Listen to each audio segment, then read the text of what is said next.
2012 সালে ছোট পর্দার অভিনেতা সিদ্দিকুর রহমানকে বিয়ে করেন মডেল মারিয়া মিম। তার 1 বছর পরই তাদের সংসার আলো করে আসে প্রথম সন্তান আরশ হোসেন। স্বামী সন্তান নিয়ে সুখের সংসার থাকলেও 2018 সালের শুরুতে বিনোদন জগতে কাজ করতে চান মারিয়া। এ নিয়ে দুজনের মধ্যে মনোমালিন্য শুরু হয়, যা এক পর্যায়ে ডিভোর্সের রূপ নেয়। 2019 সালে বিচ্ছেদের মধ্য দিয়ে আলাদা হয়ে যান এই জুটি। বর্তমানে ছেলেকে নিয়ে একরকম সিঙ্গেল মাদারের দায়িত্ব পালন করছেন মারিয়া। এর 6 বছর পর অর্থাৎ চলতি বছরের মে মাসে সম্পর্কে জড়ানোর ইঙ্গিত দেন মারিয়া মিম। ইনস্টাগ্রামে এক যুবকের সঙ্গে ছবি প্রকাশ করেন তিনি, আর সে থেকেই ছড়ায় গুঞ্জন। বলা বাহুল্য, মারিয়া মিমের ব্যক্তিগত জীবন নিয়ে চর্চা কম নয়। সম্প্রতি সংবাদ মাধ্যমে মুখোমুখি হন নানা প্রশ্নের। প্রসঙ্গ উঠে আসে তার সংসার, মাতৃত্ব ও ভবিষ্যৎ নিয়ে।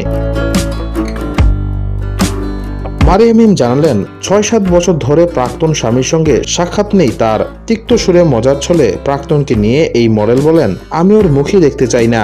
সন্তানকে নিয়ে মারিয়া মিম বলেন, আমার ছেলে আমার কাছেই থাকে। আমার ছেলের বাবাও আমি, মাও আমি। আমার ছেলের কোনো বাবা নাই।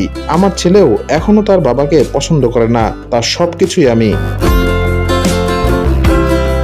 সন্তানের ভবিষ্যৎ নিয়ে কি পরিকল্পনা সে প্রসঙ্গে মারিয়া মিম বলেন, আমার ছেলে এখন ক্লাস 5-এ পড়ছে, তো ও দেশের বাইরে পড়াশোনা করবে। আমার মা আমাকে ডাক্তার বানাতে চেয়েছিল, কিন্তু আমি হয়ে গেছি মডেল। আমার আব্বু তো মিডিয়া পছন্দই করে না, উল্টা হয়ে গেছে। আমি তো চাই আমার বাচ্চা ডাক্তার হোক, কিন্তু ও চাইবে অন্য কিছু হতে, তো এটা বলা যাচ্ছে না।